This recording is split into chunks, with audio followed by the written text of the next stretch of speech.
गुड्डी चलना दोनों खेलबो रंग गुलाल वो। ए गुड्डी चलना दोनों खेलबो रंग गुलाल वो। चोली चुरी तोर बिगाहूँ, चोली चुरी तोर बिगाहूँ, गाल में लगाहूँ मैं गुलाल वो। ए लल्ली आना दोनों खेलबो रंग गुलाल वो। ए पिंकी आना दोनों खेलबो रंग गुलाल वो।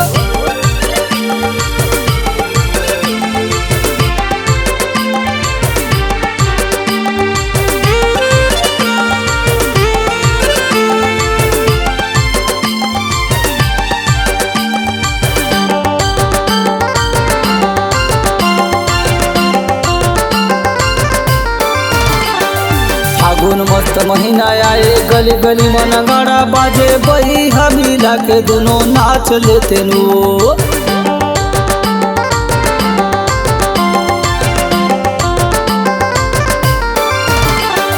फागुन मस्त महीना आए, गली गली में नगाड़ा बाजे, बही हमीला के दोनों नाच लेते नो।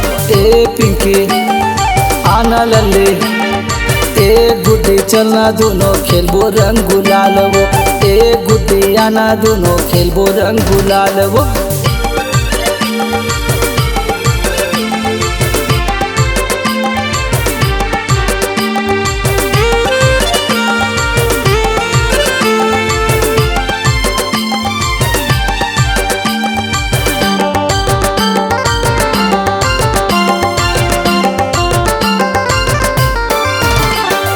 मैं तोर मोहन तय मोर राधा, तोर बिना ये जिंदगी आधा। फागुन के रंग मारा गा लेते वो।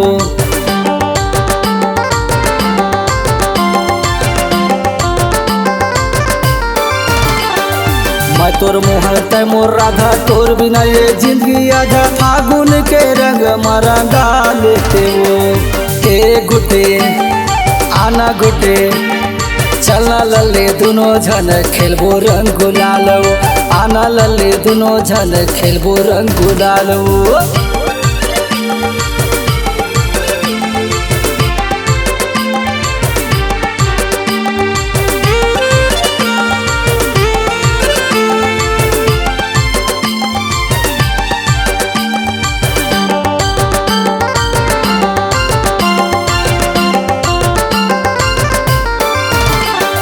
जी भर के मैं तोला रंगा हूँ, मन भर के तय मोला रंगाबे। होली माँ खेलबो गुलाल वो।